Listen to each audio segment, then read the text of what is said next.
This is the Human Action Podcast, where we debunk the economic, political, and even cultural myths of the days. Here's your host, Dr. Bob Murphy.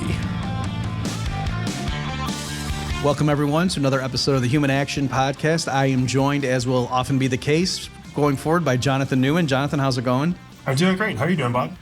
Pretty good. Well, I'm not doing that good because someone is resurrecting the merits of socialism on Twitter. And so we thought, folks, that this would be a good topic for Jonathan and me to discuss. So this guy, Rocco, I don't know who he is. He seems to be involved in AI. And he says, and the reason I'm focusing on this is because this kind of blew up on Twitter and it was making the rounds, at least in econ Twitter. So somebody had said, would the USSR have worked if they had had powerful computers to start out with? And then this guy, Rocco, retweeted that and said, controversial take. Centrally planned economies probably work better than market economies with today's compute. And that's what he said. And then the AI would probably make the sentence grammatical. And then let me just read two of his follow-ups, because it did blow up. Like I said, it was making the rounds among economists. Folks can imagine how that went. And he said, even more controversial take, with big tech and the centralization of capital and index funds, BlackRock, et cetera, and ESG incentives, this is basically already happening by stealth. And because it's by stealth rather than upfront, it's chaotic and unfair. And then the last thing I'll read for you from him, and then I'll get your take, Jonathan, your initial reaction. This tweet seems to have garnered a lot of disagreement, but most of the arguments seem really weak. Seems like a lot of people use magical thinking about market economies. And then he's got like quotation marks around some of the objections people had raised to his initial controversial take. How would you get the information about what people want? So he responds, everyone has a phone with an intelligent agent, GPT, on it. This isn't a problem. How would you get the information about production conditions and whether specific machines are working, whether there is a disease affecting crops, etc.? And he responds, that's already happening with AI monitoring production and will accelerate. This isn't a blocker at all. Then, the bureaucrats would corrupt it, he says, but the whole point is there wouldn't be bureaucrats. They would be replaced with AI. And then the last one, it's impossible to solve resource allocation problems computationally. And he responds, no, it isn't. The current economy is an algorithm. It's just a really suboptimal one. Okay, so there's a lot there for us to dive into. So Jonathan, go ahead. You get first dibs at it. Sure. So I always have this sort of argument in my head about whether I'll respond with just a simple meme or actually do like a point-by-point takedown. And I don't know, I guess it was just the mood that I was in at the time, but I decided to just respond with the meme. And it's one of my favorites. I didn't make it up, but it's this picture of like this giant monster. I don't know if it's from like a video game or something that's looking down at this tiny little ship in the water. And the monster just says, I like broccoli now. And the text over the ship says the giant supercomputer that planned the economy 1 year in advance. The idea being that that human action is unpredictable, that values are subjective, and oftentimes our preferences are fleeting. So we like one thing in 1 second and we like something else in another second. So the idea that even with these supercomputers that we have in our pocket, these cell phones that have access to new technology like ChatGPT and other things, the idea that we could just outsource our thinking, our valuing, and our and all of the sort of like the necessary things that have to happen before market prices emerge. The idea that we could outsource all of that to ChatGPT is laughable. It's not something that is just technologically not practical. It's something that it's categorically impossible. And the main reason why is because we have these fleeting ordinal preferences that exist only inside of our mind and are only viewable by outside observers in action, which means that there's no way for all of that information to be plugged into a device or some sort of supercomputer that could make a plan for the entire economy for everybody, for the simple reason that there's just this computational, I should say categorical difference between the sorts of inputs that go in and the sorts of outputs that are required for such a plan to happen.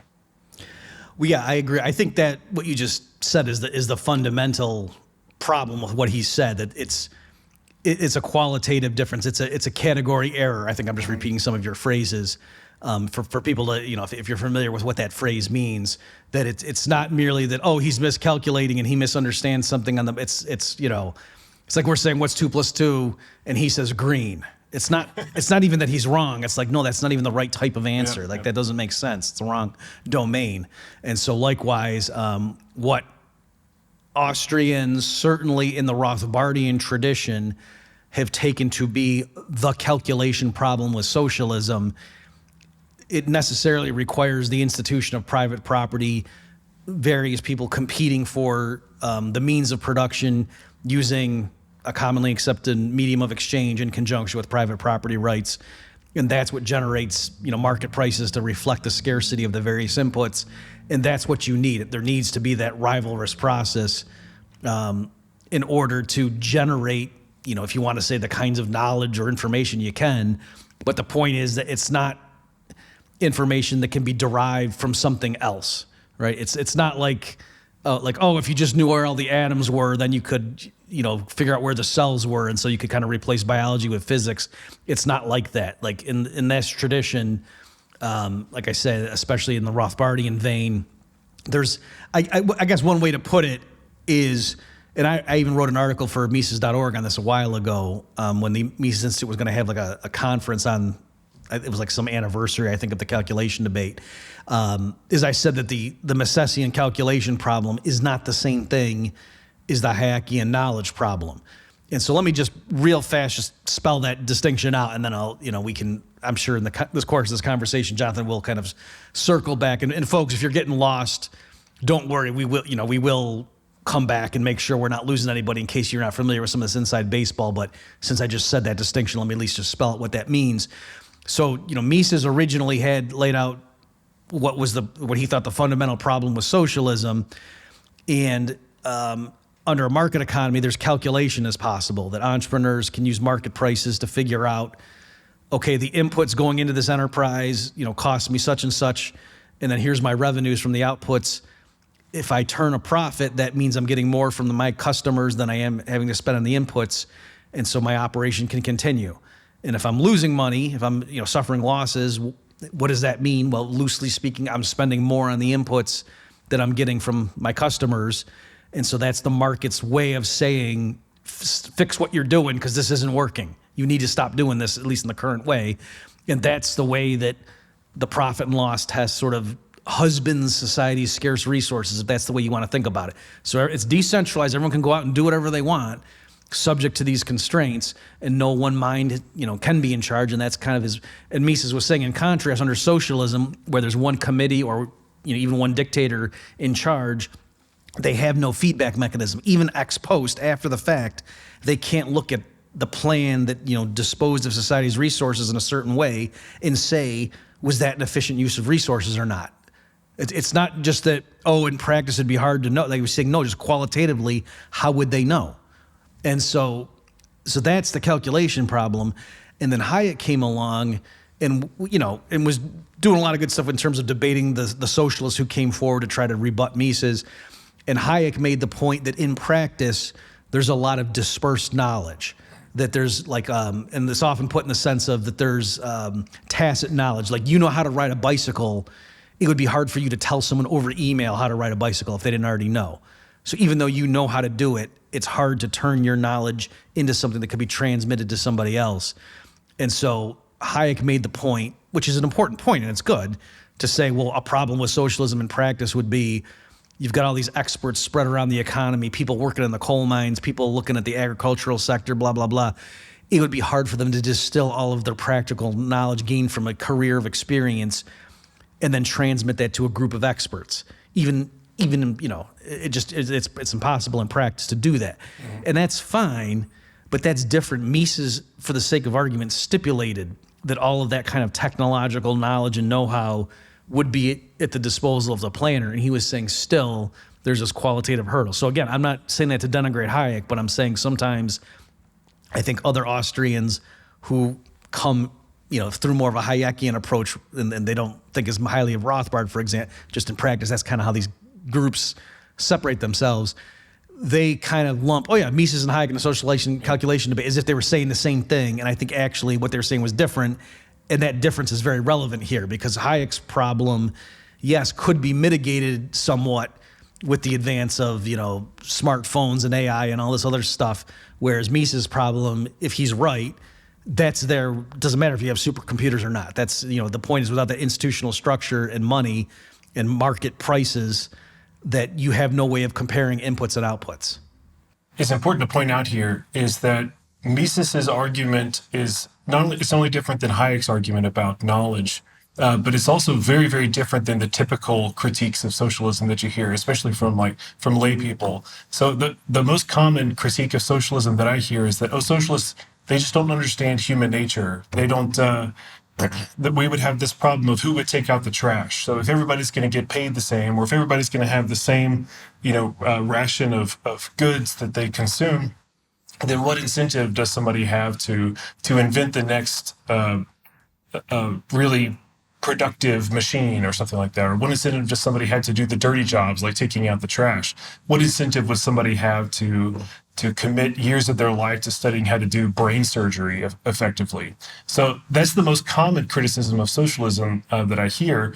And what's important to point out is that Mises's criticism that's based on the lack of calculation, it assumes what the socialists say will happen. It assumes that, or at least it's above what socialists say will happen, which is that human nature will change. So like once we have socialism, there will be this new socialist man, and human nature itself will change, where everybody is a saint, everybody cares about their comrades.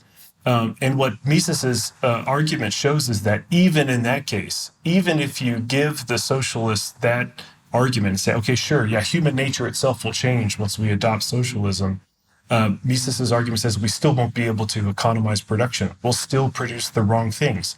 Even if the Central Planning Board is made up of a bunch of angels, even if everybody has great intentions and doesn't care about doing the dirty jobs and the hard jobs, they still won't be able to use resources in the best way possible simply because they're lacking that ability to calculate, to anticipate profit and loss.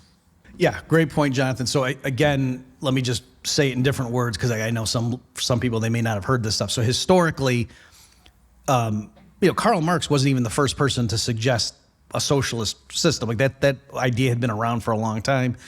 And yes, in the 1800s, you call them conservatives, they would push back against the notion of socialism. And yeah, one of their big things was to say you're ignoring human nature. The communist formula from each according to his ability to each according to his needs, like Jonathan, you're saying, some guy who's 3 times as productive, he's going to learn pretty quickly, like, wait a minute, if regardless of my effort in the workplace and how much I personally produce compared to my comrades, if my family just gets paid, in terms of goods at the end of each week based on like how many kids we have and what our caloric requirements are or whatever, and not based on how much I produce, then yeah, maybe after a while, I'm not going to be so eager to work and produce 3 times as much stuff as most of my peers do, right? And so, that was a typical argument that the conservative types would make to say why, no, we need to keep a market economy in place, private property to align the incentives.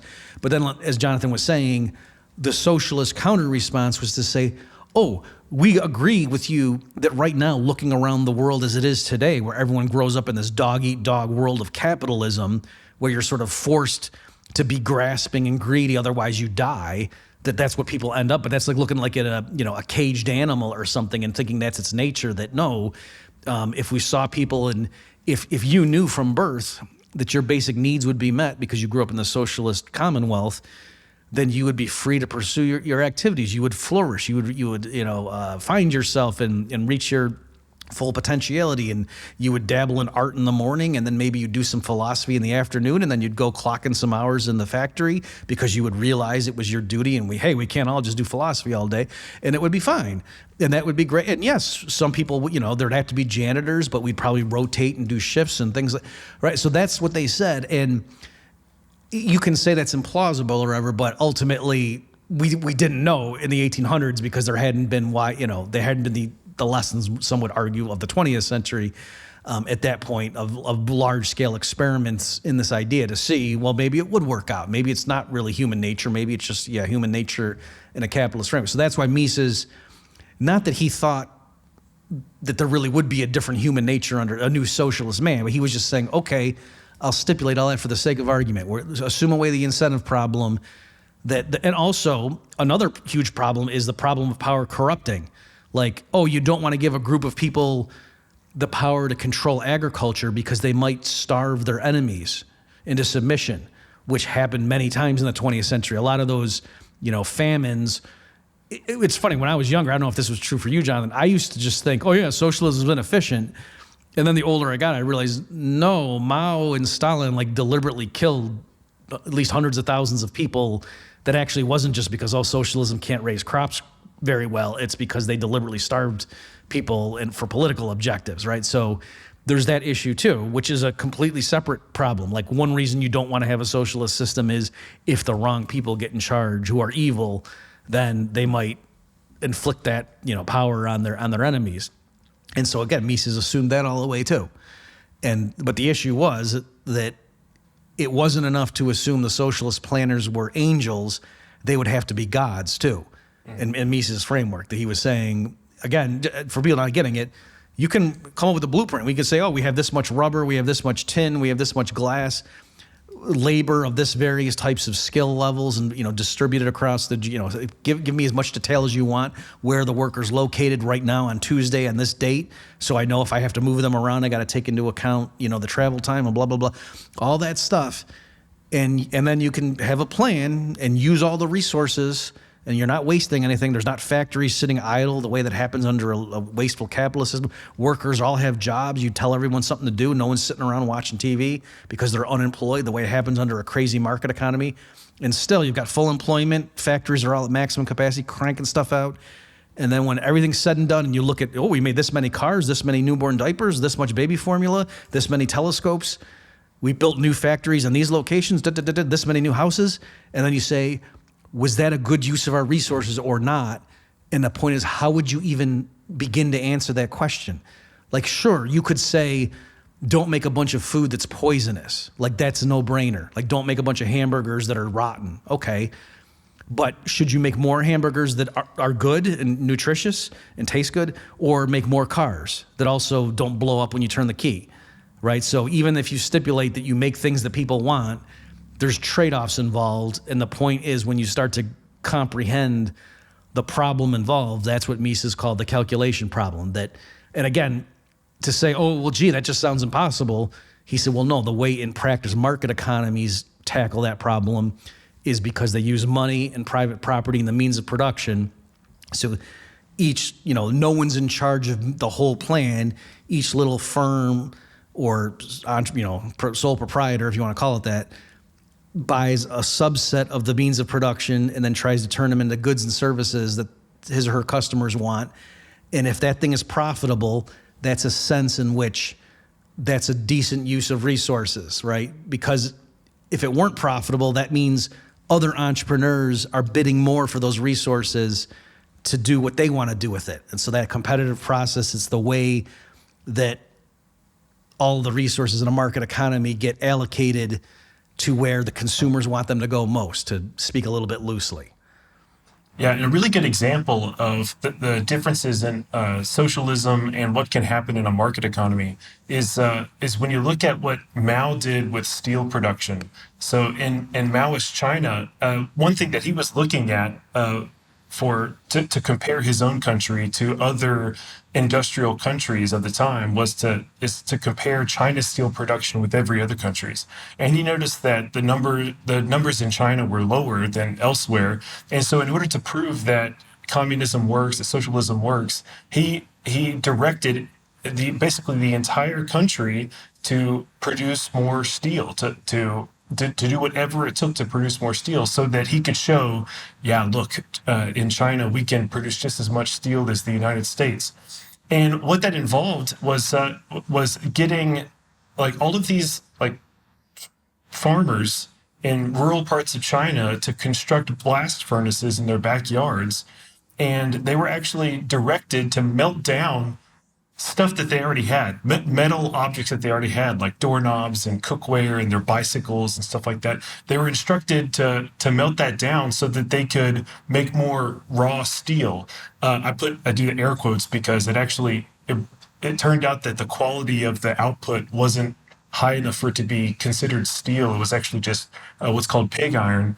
But the idea is that it's funny because they were taking stuff that is like the end product, the finished product of steel production, and melting it down to make more steel, so that the Central Planning Board, so that Mao could say, look how much steel we're producing. So that was their basis of comparison.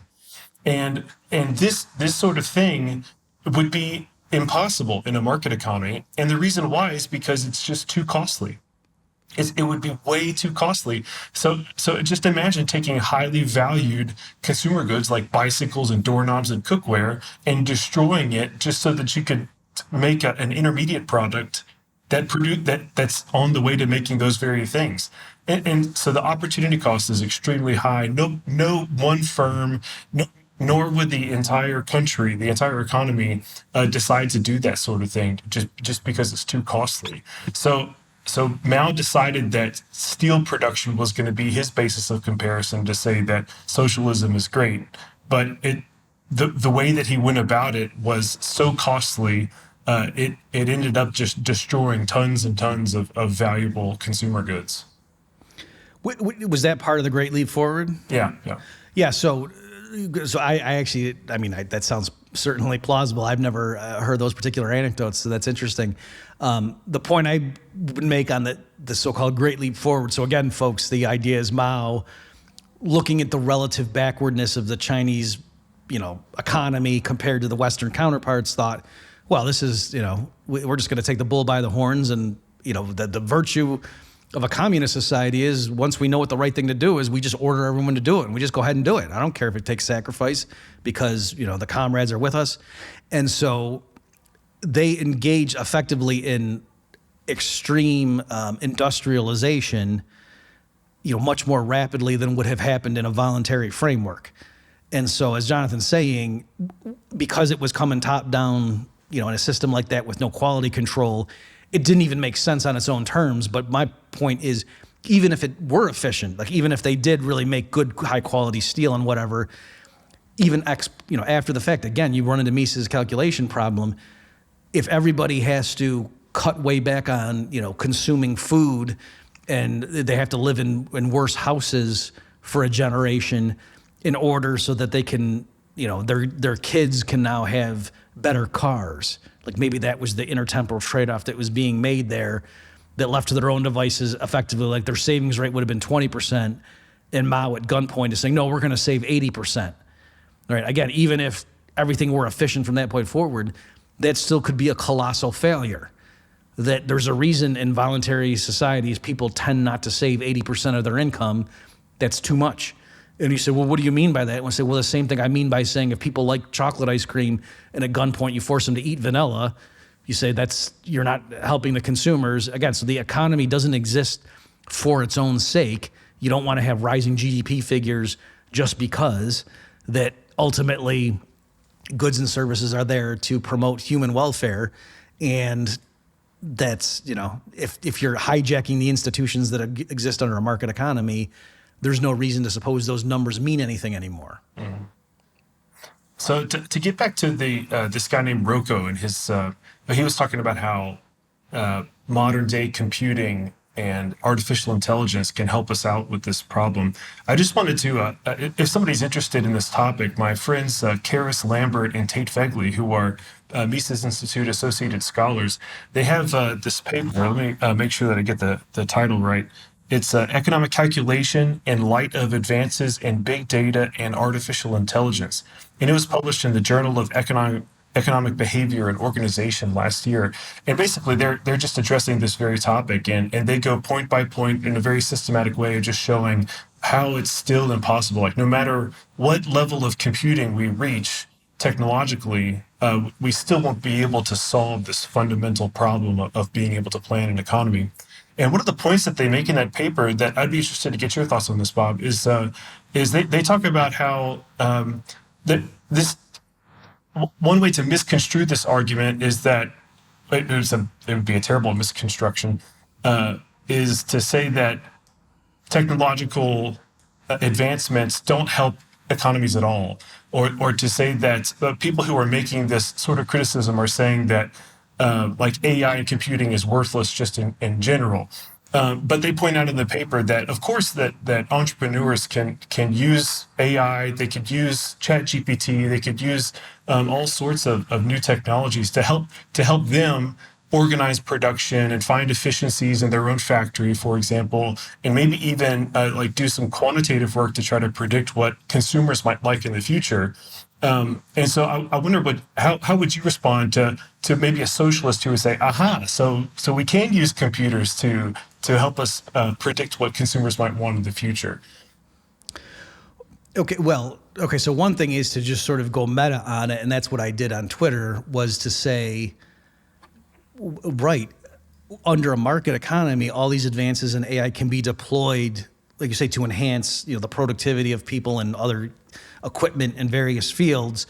If instead you had to use valuable computing power in order to do what the market price system and private property rights and whatever already does for us, then at best you're simulating a market that doesn't have as much computing power at its disposal as the actual market does, right? And so the very best you could do is say, yeah, with the rise in computing power, the socialist calculation problem can be better solved for a previous, more primitive economy than without that computing power. Okay, again, I still think it's missing the fundamental problem. But even if you conceded that, okay, you could mitigate some of the worst, miscalculations or whatever, and it wouldn't be such a huge blunder. Okay, fine, but still, it's all you're doing is looking backwards. You're not doing the counterfactual of saying the economy with everything at its current disposal, including all the AI advances,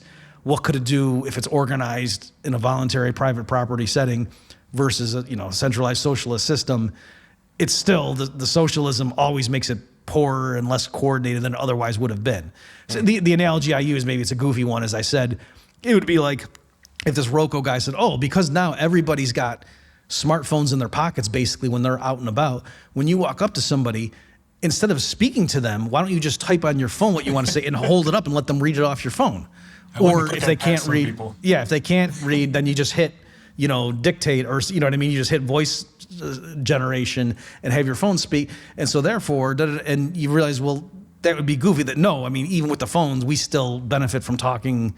And that would just, instead of you being able to use your phone right then to do something else, like look at, where are we going to go for lunch, and you're using your GPS or something, if instead you're using your phone to show people what you could just say, that would be a waste of the phone's powers, right? So I guess that's what I would say. Is there a other thing too that you would say to that I'm missing? Oh, no, I think it's exactly what you said. You would still only be able to make use of past information. So you're only using data from the past and optimizing that in hindsight. But the issue with the market is that it's in the present and it's forward looking. Another thing that you would miss out on if we're just using if we're using ChatGPT to try to predict consumer preferences and consumer demands in the future, is that we would miss out on the feedback loop. So this is something that you mentioned earlier, is you said that there's no way for us to be able to evaluate and say, oh, that was a correct use of resources, or that was an incorrect use of resources. So we might be able to say, yeah, of course we're efficiently using resources because look, we used all of this new technology, these supercomputers and all this technology to help us find all these efficiencies. But the point is that without the market test, without profit and loss results, we still can't in hindsight say that was an economizing use of resources, or that was a wasteful use of resources. Yeah, I think part of the issue, and again, we're just kind of circling back and making the same point in different ways, is that, and so I think I have it. So again, folks, if you go to the show notes page for this episode, I'll link to that Mises.org article. I think in that article, Joe Salerno had a good, I loved his phrasing. I don't know if you've seen it, John. In one of his papers that was on the calculation issue, he said something like, this wasn't a knowledge problem. So he's saying the calculation is something new under the sun. So it was that it's something new under the sun. He was trying to say it's not merely a transformation of other types of knowledge into a more accessible format, that market prices as generated in a genuine economy, where there's buyers and sellers and, they each have their property titles and their money, and, there's a genuine going enterprise here where you can buy factors of production, produce what you want, and if you make a profit, you keep it.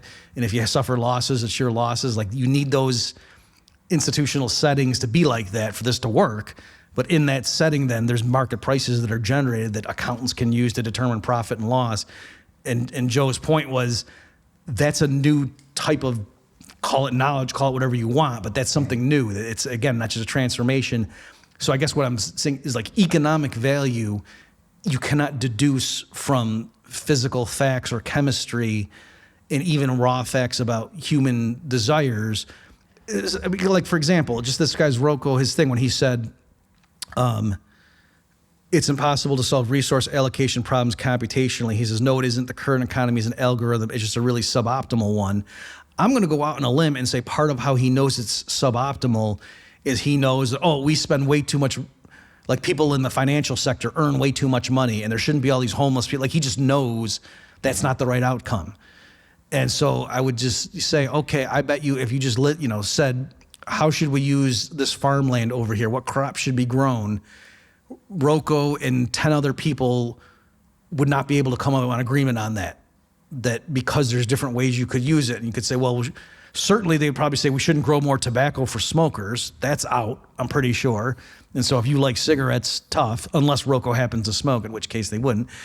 But then, should you grow more? Well, geez, what if we don't want to cater to people who like to eat food that's not healthy for them, right? Right. So I'm just like, should we raise things that cattle should graze on? Well, I don't know what Rocco's views are, but it wouldn't shock me. Well, no, I mean, that's unsustainable. We can't have, meat eating by humans. I don't know, but clearly my point is, you see, just with something simple like, here's some agricultural land, how should we use that? People aren't going to be able to agree on it, even though they could narrow down the range of acceptable answers. They're not going to say, we should take a bunch of infants and line them up and then trample them with cattle.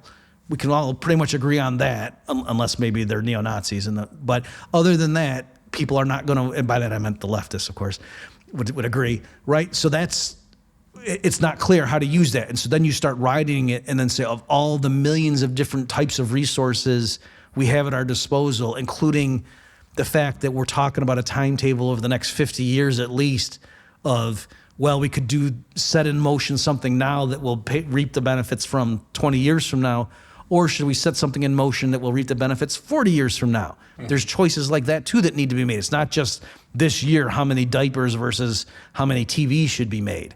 Right. So when you start understanding how complex this is, this idea that, just all reasonable people, if they just got together in a room and just, we had some procedure to determine the right things to make. No, you can't do it that way. Mm-hmm. Yeah. One thing that I bring up along these lines when I'm talking about socialism with my students is I talk about how oftentimes we'll make a shopping list before we go into a grocery store, and we'll say, I'm going to get this, and this. I'm going to get eggs, I'm going to get milk, and I'll get some ground beef. And then you get into the store, and you make a totally different decision than you were planning on doing. Like, you decide to get the steak instead of the ground beef because maybe the price was slightly different than you were expecting, or something catches your eye on the end of an aisle, and so like they sucked you in. They got you to buy the thing by putting it on the end cap of the aisle. But my point is that even we don't know our own preferences going forward perfectly. Like, we don't know exactly what we're going to do when we're in the position to make the choice. So the idea that like surveys or even a computer a software on our phone that somehow knows our preferences, it's silly to think that these sorts of things would be able to convey accurate information when we can't even convey accurate information about our own decisions going forward. So like we might say, I prefer X to Y, but then when we actually are faced with the decision, 5 minutes from then, we prefer Y to X. So it seems impossible for it's impossible for a supercomputer to be able to handle that sort of problem. The fact that our preferences are not even known to us. Right, and I don't know if Steve Jobs said this, but there's some thing about some innovator that he was saying how his job or what he does is to provide new products for people that they didn't even know they wanted. Yeah. Until they get it, and then they realize, oh yeah, where have I? This has been all my life, kind of thing. Somewhat related to that is I remember when I was a little kid, we had a television and we didn't have a remote control. Like you just had to get up and change the channel, and we didn't think anything of it because you put what show on and you just sit there and you watch the show, and if halfway through for some reason you got bored, you'd get up and change the channel, no big deal. And then the guy came to fix it or something. And then he had a remote control. He said, "Here, I'll leave this too." And my mom said, "Oh, we're not going to need that." And he went, "Oh, okay. Well, I'll just leave it and see if you want it." You know what I mean? And again, I feel funny, but that literally happened before we had a remote control in the house. We did not realize how you'd be helpless without a remote control. And now I don't even watch TV. I just use my computer. But this is back when I actually watched TV. So you're right. And again, let me make the point this way. So you can imagine, folks, like what Jonathan was saying there. So the socialists could come back and they could say, you're right. And really, and also there's a difference too, that, what if you really want some things, in other words, like you want some things more than others, but like you really want to ensure that this, and so you could imagine them coming with a system that the AI keeps like, oh, every month you'll get a certain number of points that you can allocate toward, so it's not just ranking things, but like you can take of your 100 points that you're assigned, you can take 35 for the thing you really want to make sure you get, and 14, and you can do that, and you can refine it, and then maybe I want to bank points in case there's something 6 months, and you end up recreating the market economy, and you say, oh, why don't we call those points dollars, right? And then, or better yet, Satoshis, and going through, or ounces of gold, and Mises made this point. He's certainly did it in Human Action and some of his earlier work when he's responding to socialist critics. Because a different example, right? So you're a central planning board, and you need to know. You're trying to decide, you realize, oh, we can't just keep doing the same static processes year in and year out. We have to have innovation, but it's not obvious, new ways to do things. And so you have two different promoters that come in, and they each have different ideas for this is a new way to make cars.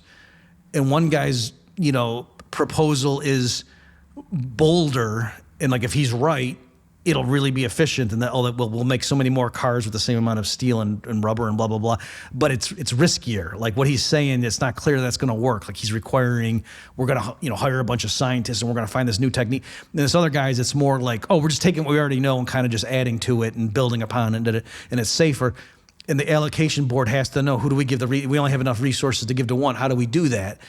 And so you could come up with a thing and say, oh, well, you could have risk sharing to try to, make sure that the people coming forward with the ideas, they have some skin in the game, and maybe they lose some of their consumption if they're wrong. And next thing you know, you've just recreated the capital markets and having people with their own, putting 20% down for a loan or what. So, right. So it's the point is the way that the socialists in theory, try to correct all these problems that Mises and Hayek were raising in these debates, they ended up step by step reinventing the market economy. Mm-hmm. Yeah. One similar feedback mechanism that I've seen proposed by socialists is to look at the how long the lines are for different goods. So like if there's a line for a particular good, then that means we need to reshuffle resources over there and produce more of that thing because there's a line. So they're just sort of vaguely measuring what would be a market shortage if there's price control in a typical market, but just by looking at the number of people who are in the line. But of course, all of these sorts of mechanisms, whether you're looking at like the point system or the length of the lines, or if you're just trying to do the replicating economy over and over again, they're all vague and not quite as precise ways of trying to get back to the market economy, of just approximating the market economy, to which like all of the economists are saying, well, why not just have a market economy in the first place? Yeah. And another point that Mises made during these debates was to say that the typical socialist they're thinking of just like a factory manager, right? So they're viewing like the economic problem as you've got a factory there and it has to, it's just a given that it's going to be making whatever cars, and you have workers that come in, and then in the socialist vision, you've got the workers who come in, they actually make the stuff, right? So they ought to be getting the full value of their product. And instead, you've got this parasitic managerial class. They don't do anything. They just come in and sit in the office. They're not out making cars. They're just moving papers around, and maybe they're watching the bank balance or something. But that's all unnecessary details that wouldn't be needed in a socialist system where if you didn't have money.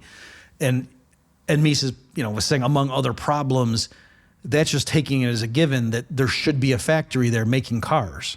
How do we know that? Right? That's something too that gets decided in the broad sweep of the market economy. Solving the so-called economic problem is, what should be on this land right here? Should there be residential housing? Should there be factories? Should there be a school? Should it just be agriculture? Should you just leave it idle because it's actually not worth enough to do anything with that plot of land? So all of these things, they just take it for granted. And do you want to take a moment? I don't know if you have any thoughts on this, Jonathan, but something with Rocco's statement there at the end about how the market economy right now is just an algorithm and it's a suboptimal one. And so this is kind of like the Langer-Lerner, their proposed solution to the so-called calculation problem, and they were saying, this Professor Mises has done a service to the economics profession by raising this problem, but what he doesn't realize is the market economy solves it. And they took like the differential equations and they basically did, like sort of the Walrasian approach to modeling an economy.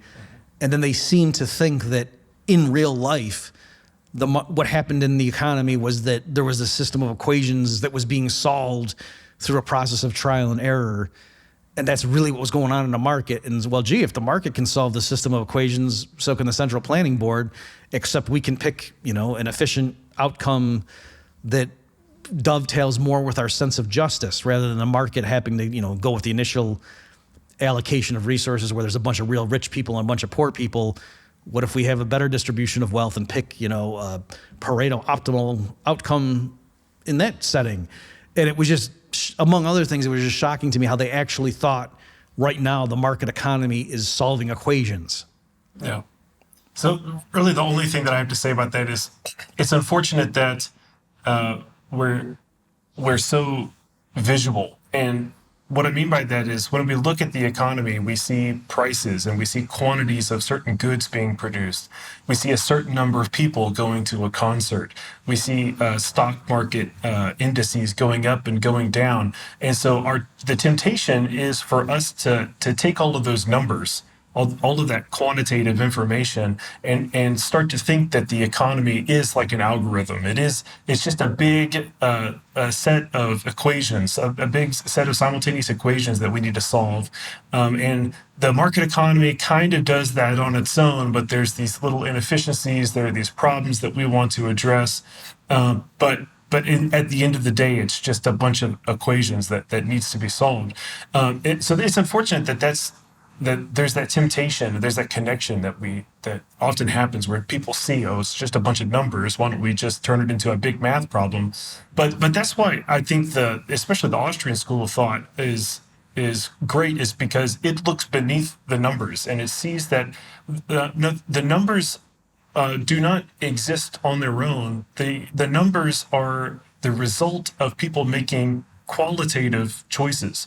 It's the result of people who have very different values, very different expectations, all these sorts of differences between people, and then they make their choices, and the numbers are a result. So you can't take all of the results of these choices that are made by everybody and turn it into a big math problem, because you're ignoring the problem that's being solved by all the individuals within the economy already to produce the numbers in the first place. So you can't assume that the numbers will be there and are usable for any sort of central planning that you're going to do, because the numbers have to be generated in the first place by a qualitative, distributed process of people making choices and exchanging.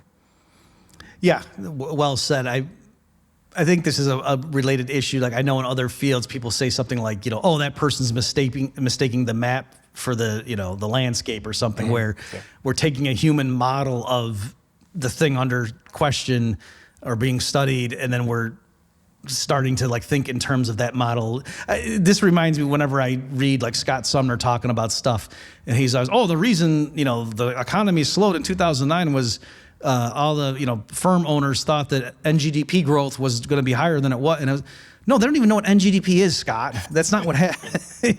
So you can, maybe that's shorthand for something, but no, that's not what happened literally. So I find the same thing here, that the economy is not literally solving equations. We all know that.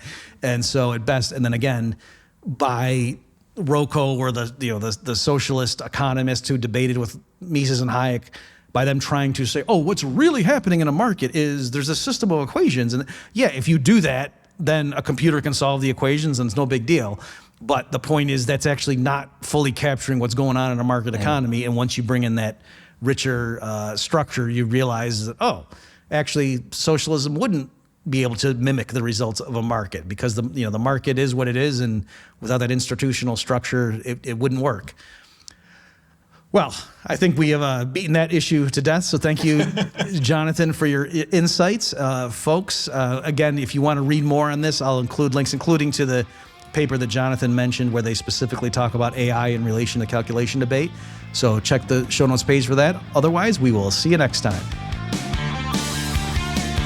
Check back next week for a new episode of the Human Action Podcast. In the meantime, you can find more content like this on Mises.org.